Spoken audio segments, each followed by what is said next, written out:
कभी कभी जिंदगी के सबसे गहरे सबक ना सबसे मामूली जगहों पर छिपे होते हैं। आज हम बच्चों की एक बहुत ही सिंपल से बातचीत को डिकोड करने वाले हैं और आप देखेंगे कि ये कैसे सामाजिक व्यवहार की एक मास्टर क्लास है। तो चलिए शुरू करते हैं। ये एक बड़ा सवाल है ना? देखिए, हमारी भाषाओं में लाखों शब्द हैं, हर एक का अपना मतलब है, अपनी ताकत है। लेकिन वो कौन से शब्द हैं जो सबसे ज्यादा असर डालते हैं?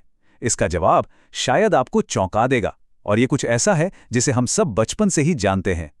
जी हाँ, हम यहाँ कोई भारी भरकम फिलॉसफी की बात नहीं करने वाले। आज हमारी प्रेरणा शिष्टाचार पर एक बहुत ही बुनियादी पाठ से आ रही है। चलिए देखते हैं कि ये जादुई शब्द असल में कितने शक्तिशाली सामाजिक औजार हैं। तो आज हम क्या क्या देखने वाले हैं? हम 4 मुख्य हिस्सों पर नजर डालेंगे। सबसे पहले विनम्र आदान प्रदान, मतलब कृपया और धन्यवाद की बुनियाद। फिर शिष्ट रुकावट कि कैसे बातचीत में विनम्रता से शामिल हुआ जाए। उसके बाद हम बात करेंगे आवश्यक क्षमा की, जब चीजें गलत हो जाएं तो उन्हें कैसे सुधारा जाए। और आखिर में हम इन सब को जोड़कर समझेंगे कि ये साधारण से शब्द असल में इतने जरूरी क्यों हैं। तो चलिए शुरू करते हैं हमारे पहले हिस्से से। हम बात करने वाले हैं कृपया और धन्यवाद की। ये 2 शब्द किसी भी सेहतमंद सामाजिक बातचीत की नींव होते हैं। जरा सोचिए इस बारे में। मुझे पानी दो एक हुक्म है, लेकिन कृपा मुझे पानी दो एक गुजारिश बन जाती है। बस एक छोटे से शब्द ने पूरी बातचीत का टोन ही बदल दिया। और जब कोई मदद करता है तो धन्यवाद कहना उस सहयोग को सम्मान देता है और रिश्ते को मजबूत करता है। ये सिर्फ आदतें नहीं हैं, ये बहुत पावरफुल सोशल टूल्स हैं।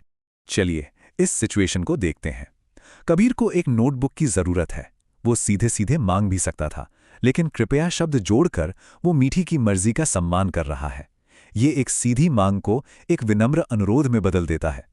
और यहां आकर ये पूरा सोशल एक्सचेंज कंप्लीट हो जाता है। कबीर आभार व्यक्त करता है और मीठी विनम्रता से उसे स्वीकार करती है। ये एक छोटा सा लेकिन आपसी सम्मान और सहयोग की पुष्टि करने वाला एक मुकम्मल सामाजिक काम है। ये पूरी बातचीत की प्रक्रिया को बहुत खूबसूरती से दिखाता है। देखिए, पहला स्टेप है जरूरत। कबीर को एक समस्या है। दूसरा अनुरोध, वो विनम्रता से कृपया का इस्तेमाल करके मदद मांगता है। तीसरा अनुदान, मीठी मदद के लिए राजी हो जाती है। चौथा आभार, कबीर धन्यवाद कहता है। और पांचवा स्वीकृति, मीठी का स्वागत है, इस लेन देन को खुशी खुशी पूरा करता है। ये कोई मामूली बातचीत नहीं है, ये सामाजिक तालमेल का एक छोटा सा डांस है जो पक्का करता है कि दोनों को सम्मान मिले। अच्छा, तो प्लीज और थैंक यू से आगे बढ़ते हैं। अब हम उन उपकरणों को देखते हैं जिनका इस्तेमाल ध्यान और समझ को मैनेज करने के लिए किया जाता है। हम सब ऐसी स्थितियों में रहे हैं ना? यहाँ एकता बातचीत शुरू करने के लिए क्षमा करें का इस्तेमाल करती है। ये ठीक वैसा ही है जैसे किसी के ख्यालों की दुनिया में घुसने से पहले धीरे से दरवाजा नॉक करना। ये कहने का एक तरीका है, नमस्ते, क्या मैं एक पल के लिए आपका ध्यान ले सकती हूँ? एक्सक्यूज मी या क्षमा करें एक सोशल पास की तरह काम करता है। ये असल में कहता है, मैं आपके समय और स्पेस का सम्मान करती हूँ, लेकिन क्या मैं एक पल के लिए इसमें आ सकती हूँ? ये हमें बिना किसी को असहज किए बातचीत शुरू करने की इजाजत देता है। लेकिन तब क्या होता है जब बातचीत की लाइन ही कट जाए? मीठी ने एकता की बात सुनी ही नहीं, तो अब यहाँ एक अलग टूल की जरूरत है। पार्डन या माफ कीजिए बड़ी खूबसूरती से इस टूटे हुए कनेक्शन को जोड़ता है। ये किसी पर इल्जाम नहीं लगाता, ये बस इतना कहता है, शायद लाइन में कुछ गड़बड़ थी, क्या हम फिर से कोशिश कर सकते हैं? ये बातचीत के लिए एक पोलाइट रीसेट बटन की तरह है। और ये स्लाइड दोनों के बीच के फर्क को बहुत शानदार ढंग से बताती है। एक्सक्यूज मी दरवाजा खोलता है, एक नई बातचीत शुरू करता है। पार्डन एक उलझे हुए तार को सुलझाता है, एक मौजूदा बातचीत को पटरी पर लाता है। दोनों ही विनम्र हैं, लेकिन उनके काम करने का तरीका बहुत अलग है। और अब आते हैं हम अपने आखिरी और शायद सबसे पावरफुल सोशल टूल पर, वो शब्द जिसका इस्तेमाल हम तब करते हैं जब चीजें गलत हो जाती हैं। वो शब्द जो रिश्तों को सुधारने की ताकत रखता है। रवि की ये दुविधा हम सभी के लिए जानी पहचानी सी है।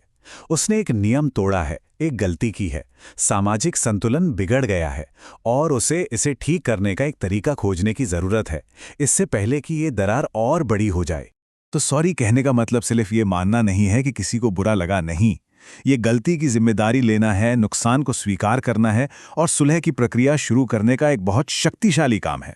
ये कहने का एक तरीका है, मुझसे गड़बड़ हुई और मैं इसे ठीक करना चाहता हूं। और यहीं पर मीठी इसका सल्यूशन बताती है। ये सिर्फ एक सुझाव नहीं है, ये एक गहरे सामाजिक नियम की समझ पर आधारित है कि एक सच्ची माफी अक्सर माफी की ओर ले जाती है। ये सोशल रिपेयर का एक बेसिक फॉर्मूला है। ये स्लाइड एक बहुत ही छोटा लेकिन बड़ा जरूरी फर्क दिखाती है। एकता का सॉरी एक छोटी सी सामाजिक चूक के लिए है, एक किताब भूल जाना। ये एक छोटे से सोशल डेप्ट को स्वीकार करने जैसा है। दूसरी ओर रवि का सॉरी एक असली उल्लंघन को सुधारने के लिए है, एक पौधे को नष्ट करना। ये इस एक शब्द की अविश्वसनीय वर्सेटैलिटी को दिखाता है, छोटी मोटी भूल से लेकर बड़ी गलतियों तक को संभालने की इसकी क्षमता। बस एक शब्द जब ईमानदारी से इस्तेमाल किया जाता है तो ये एक शब्द किसी गलती को ठीक करने की प्रक्रिया शुरू करने के लिए काफी होता है। इतनी शक्ति है इसमें। तो चलिए अब इन सारी बातों को जोड़कर देखते हैं ये सरल रोजमर्रा के शब्द असल में हमारे समाज की नींव के रूप में कैसे काम करते हैं। यही तो असली पॉइंट है।